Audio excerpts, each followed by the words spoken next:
Olá, minha amiga. Olá, meu amigo. Sejam muito bem-vindos a mais um episódio de Espiritismo em 30 Minutos. Eu sou Adriano e hoje estão aqui comigo o Osmar, a Kátia e o Guilherme. Sejam bem-vindos.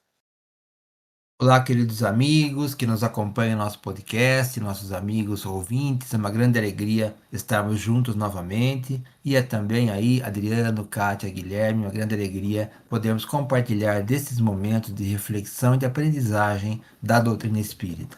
Olá, Adriano. Olá, Guilherme, Osmar.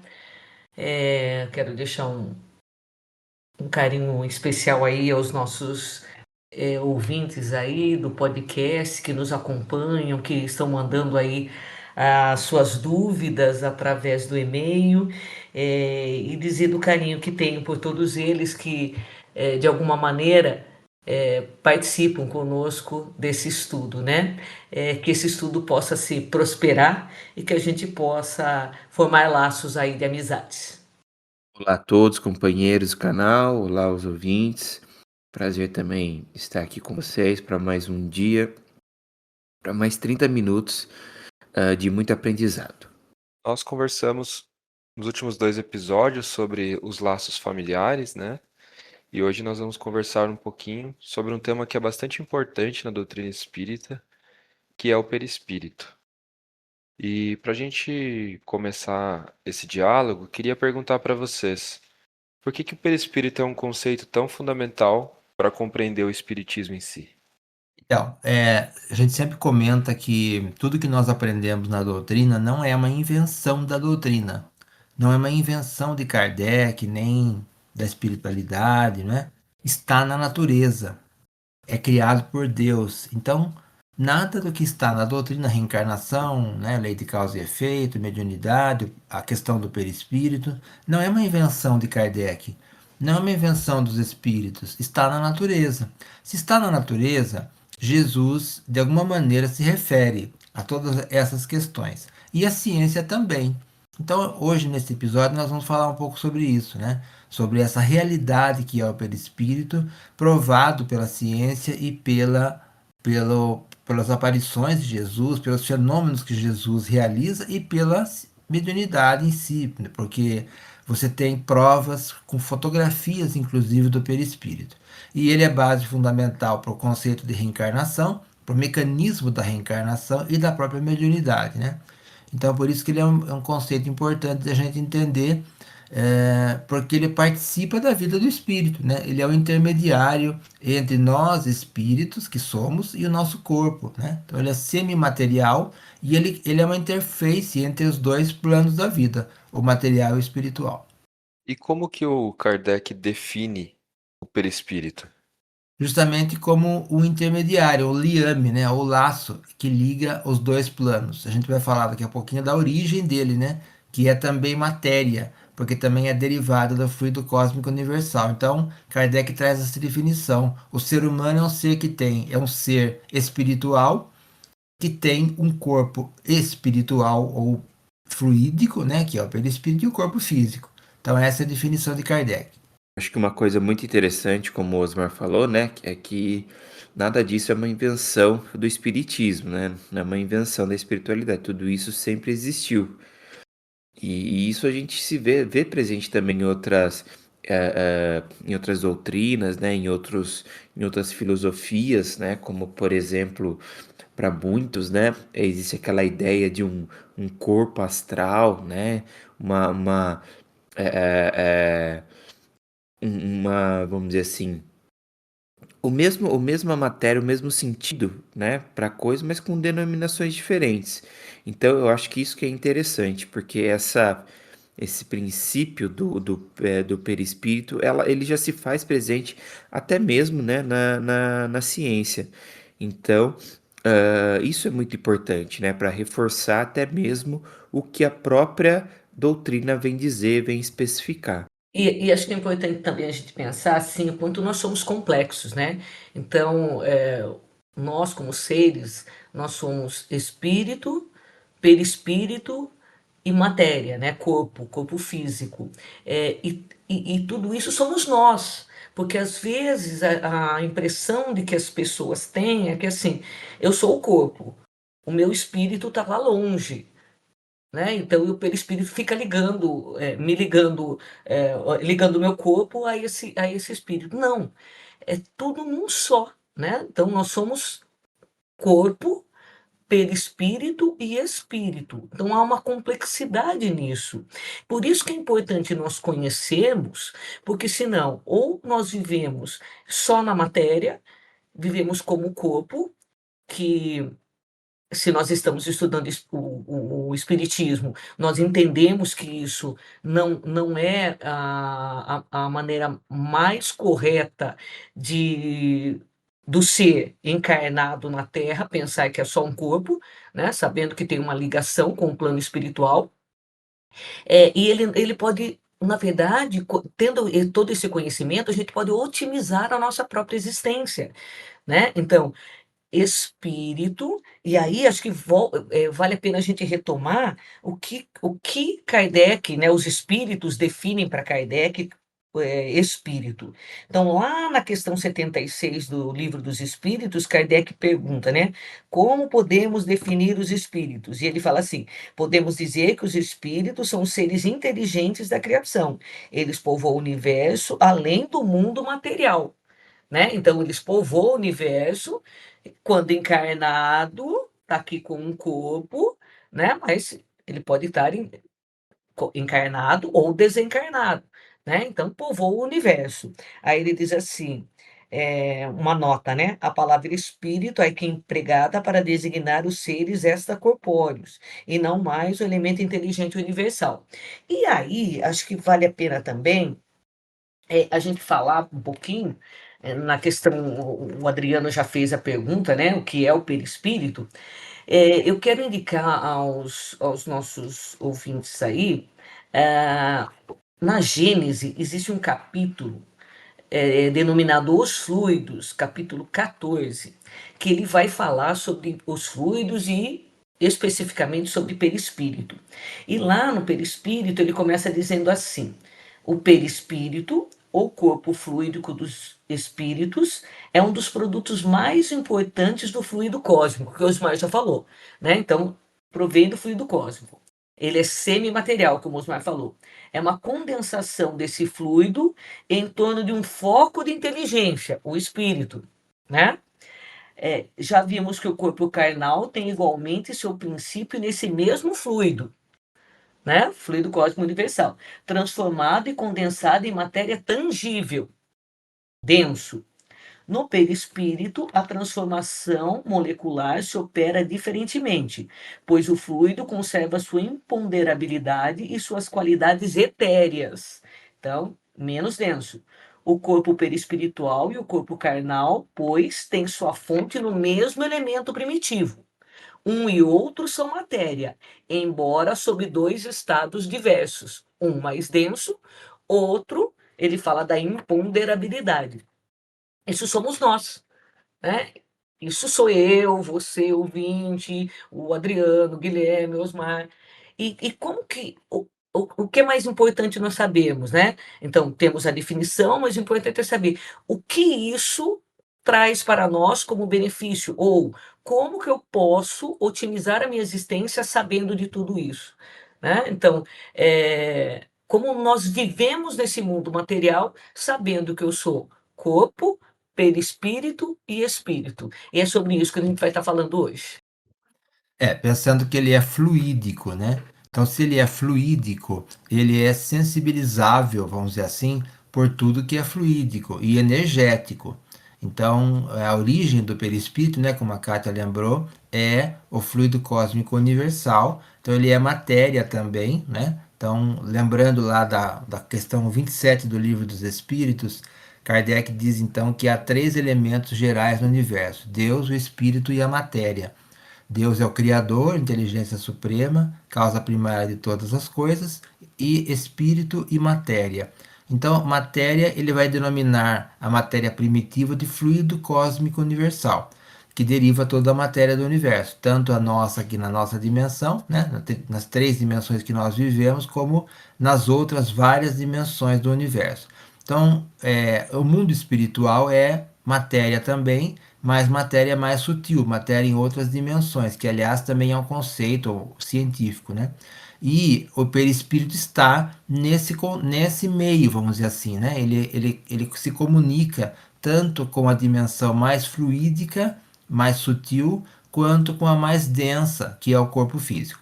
E isso gera então vários conceitos, né? Um deles é o de, vamos dizer, forma do corpo, né? No processo de reencarnação, quando você tem o seu planejamento reencarnatório, o perispírito ele grava ou ele reflete o pensamento e a consciência do espírito. Ele é um campo energético, né? Então, se ele grava e reflete, a sua consciência, a minha consciência, as minhas atitudes estão de alguma maneira projetadas no perispírito. E ao mesmo tempo ele é forma, ou seja, ele é molde. Tanto que um dos nomes de perispírito para o engenheiro eletrônico brasileiro Hernani Guimarães Andrade é modelo organizador biológico. Então, por que ele é modelo organizador biológico? Porque ele é a forma. É como se fosse a nossa massa de bolo, né? A gente bate lá os ingredientes, tem uma massa disforme. Se você não colocar em algum lugar, ela fica totalmente fluídica, né? Ela escorre. Você coloca numa forma essa massa e aí o seu bolo vai ter aquela forma, né? Quadrado, redondo, retangular, forma de coração e assim por diante. Perispírito é isso, ele coordena o desenvolvimento celular, ele coordena a multiplicação celular, porque a ciência também não sabe, né? Como é que as células viram o que elas viram. Lá na multiplicação celular inicial, né? Na fecundação do óvulo, você tem uma célula que vai se multiplicando. E vai se multiplicando aparentemente de forma aleatória, mas não, ela vai se transformando ao longo da gestação, né, do ser vivo, seja ele humano ou animal, ele vai formando o corpo.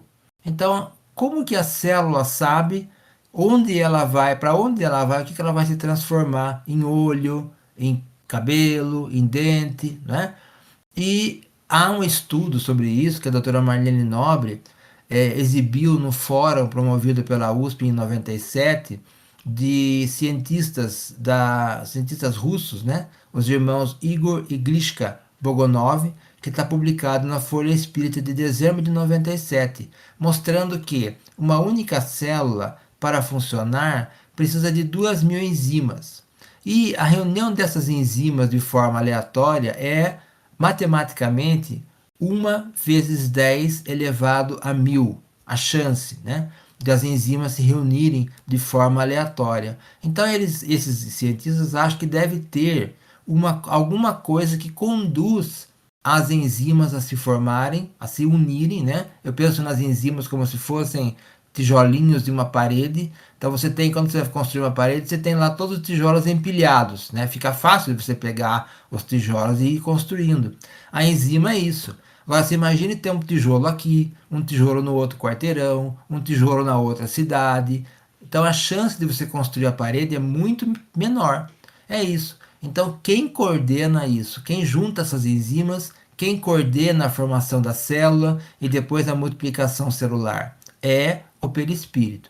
Então também tem outro estudo, Shella Ostrander e Lynn Schroeder, no livro Experiências Psíquicas Além da Cortina de Ferro, da editora Cultrix, dizendo que também esses cientistas pensam em algum padrão organizador, né? Alguma coisa, algum elemento que nós chamamos de perispírito, que é organizador. Então veja, ele tem a função de ser organizador do novo corpo, porque ele vai lá na gestação mergulhar e envolver fluidicamente o óvulo, e o óvulo então fica preparado para receber o perispírito, ou receber o espermatozoide necessário.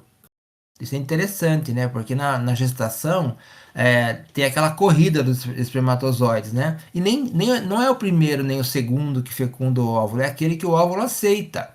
Por que ele aceita? Porque ele está envolvido fluidicamente pelo perispírito. Ele vai aceitar aquele que o vai ser o corpo que ele precisa.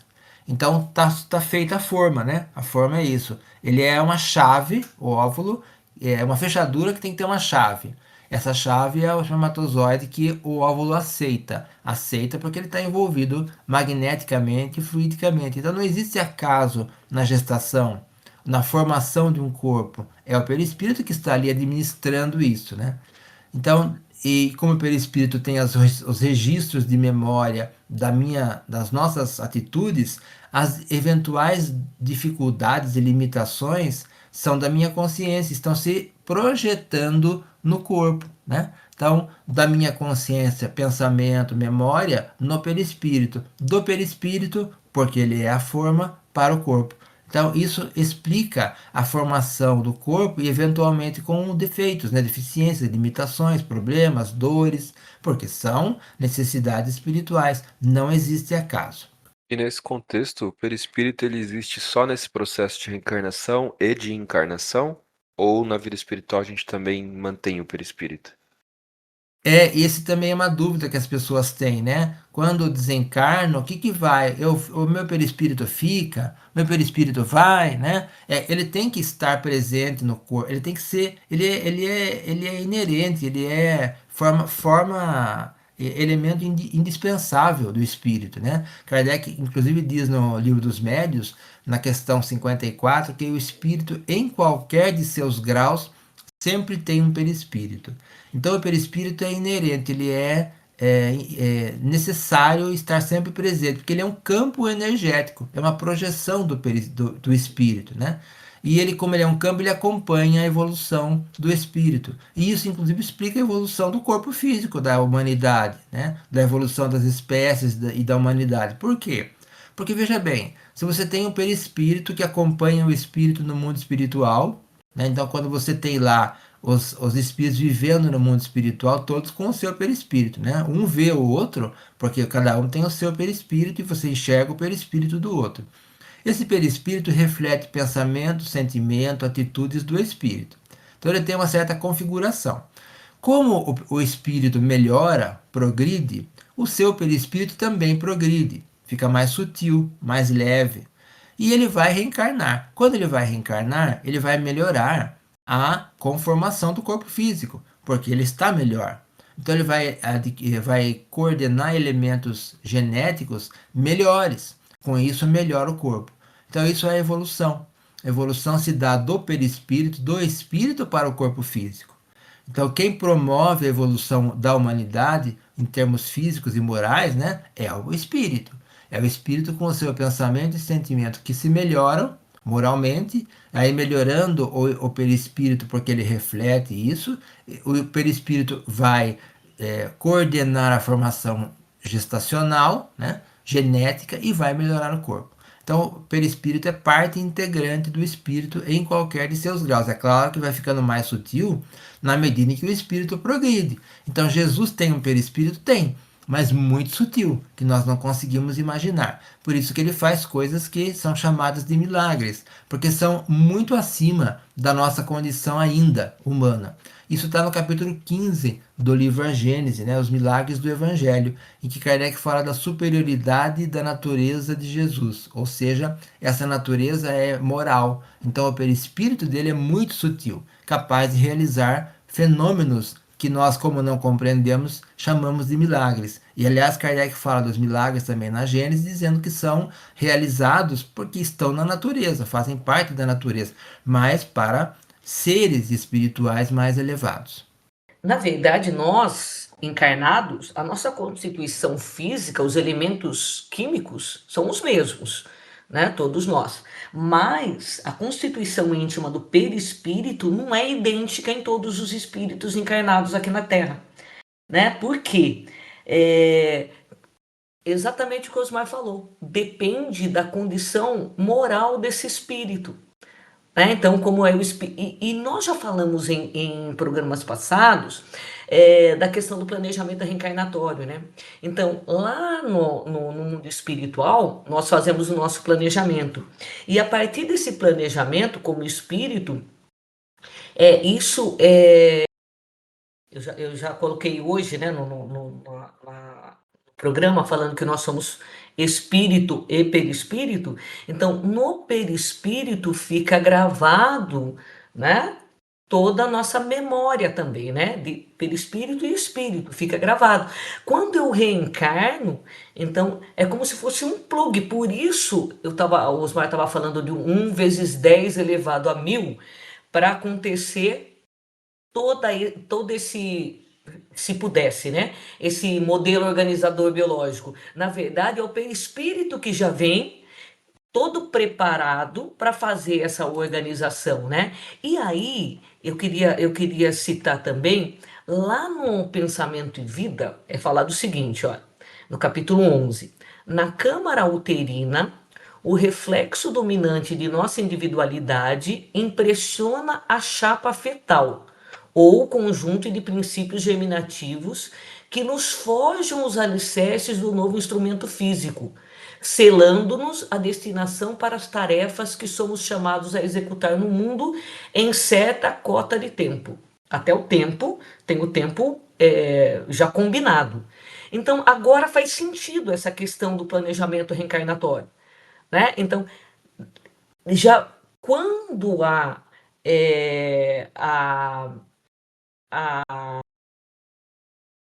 como que a gente diz? Fugiu. No próprio útero, né? Quando há concepção, era essa a palavra que eu queria, quando há concepção, então lá já vai ter o reflexo, que é o modelo organizador biológico. E quem está operando nisso é o perispírito. Então, aí já tem a forma, já tem tudo, o espírito já foi preparado, né? Através do pensamento, da vontade, do sentimento, e aí passa para o perispírito, que quando ele se aloja na câmara uterina, já vem com esse preparo. Então, o Osmar falou da forma, já vem tudo determinado ali. Então, por isso que tem uma organização, senão seria uma matéria amorfa ali.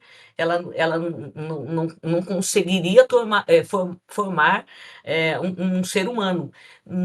Então, olha a delicadeza de tudo. É uma engenharia genética. É isso mesmo, é uma engenharia genética preparada no mundo espiritual para que nós possamos reencarnar.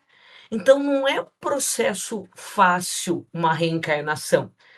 E aí a responsabilidade que é tudo isso, né? Então, nós nos preparamos no mundo espiritual, na erraticidade, para reencarnarmos. E aí nós imprimimos aqui, lá na concepção, aquilo que realmente nós viemos fazer com com um determinado tempo. Isso é quando a gente fala assim que existe uma providência divina, que existe uma misericórdia, é nesse sentido que nós estamos falando, né? E depende de cada um. Por isso que a concepção, quando ele fala que a constituição íntima do perispírito não é idêntica em todos os espíritos, porque cada um tem uma necessidade e cada um está no seu tempo, na sua condição, né, na sua condição moral. Então, existem espíritos aqui, que é o caso de Jesus, que reencarnou na forma física, com os elementos físicos do planeta Terra. Mas a condição perispiritual de Jesus era completamente diferente. Aí vai falar no capítulo 15, como Osmar falou, dos milagres de Jesus, que a gente sabe que não é milagre como muitos entendem, né? Na verdade, era a condição perispiritual de Jesus numa, eh, numa, numa forma fluídica muito mais etérea do que a nossa. A nossa ainda é muito densa. E existem espíritos mais densos ainda, que tanto é que quando desencarnam, tem a impressão que está encarnado, né? Ele se sente como encarnado, porque ele ainda está tão preso à parte densa da matéria, né? Então, qual é a nossa responsabilidade aqui no planeta Terra? É irmos, de acordo com o que nós planejamos, irmos cada vez mais nos transformando. E transformando o quê? transformando como espírito para que o nosso perispírito possa ficar cada vez mais fluídico, né? E a partir do momento que ele vai ficando. E como que ele fica mais fluídico?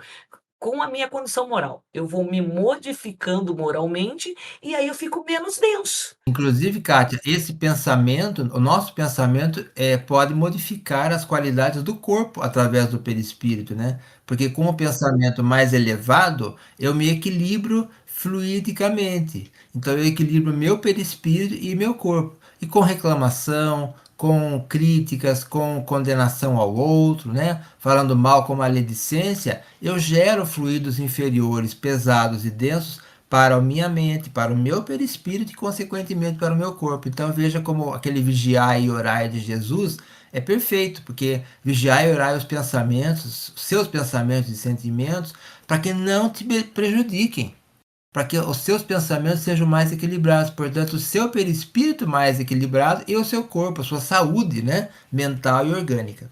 E por isso que Jesus não curou a todos, porque depende da nossa condição. E alguns ele curou e ainda ele disse que, né, que eles nem voltaram, né, para conversar com Jesus e que ele sabia que o corpo físico iria sofrer novamente. E hoje nós falamos muito em saúde mental, né? Seria só um outro termo. Claro que realmente é pela mente mesmo, mas o que seria essa saúde mental hoje? É nós estarmos primeiro, pensando que nós não somos só um corpo, né? Pensando que nós somos um ser integral.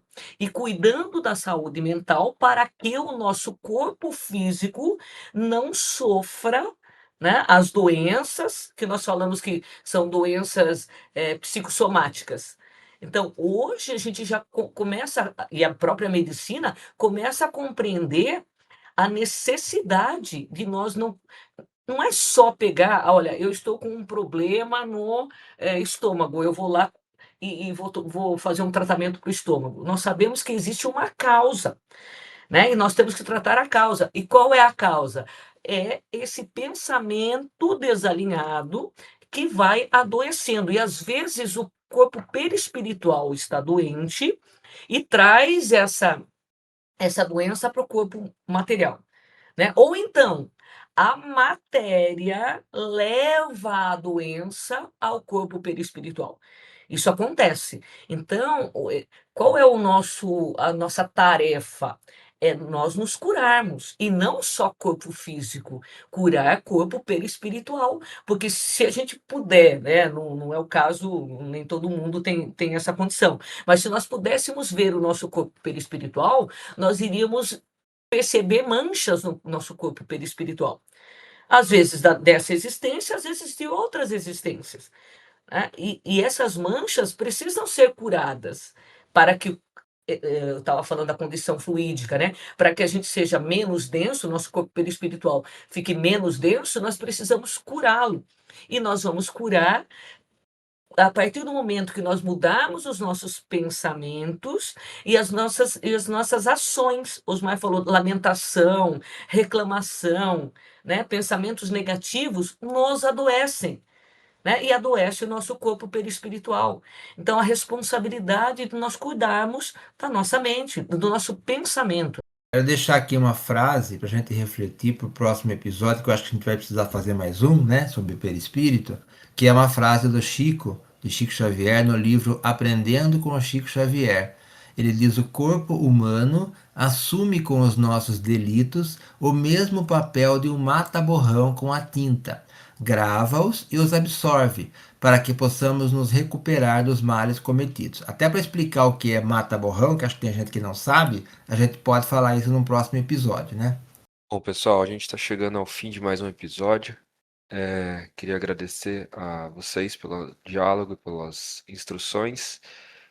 Vocês têm sugestões de bibliografia para a gente deixar para os nossos ouvintes? Tem um excelente livro chamado Perispírito, de Zalmino Zimmermann, da editora Allan Kardec de Campinas, que é um excelente estudo sobre perispírito, além do capítulo 14 da Gênese, que a Kátia também já citou. Maravilha. Então, Ótimos estudos, ótima semana para vocês. Lembrando que a gente tem um e-mail para contato, espiritismoem30@gmail.com, e nos vemos nos próximos episódios. Um abraço.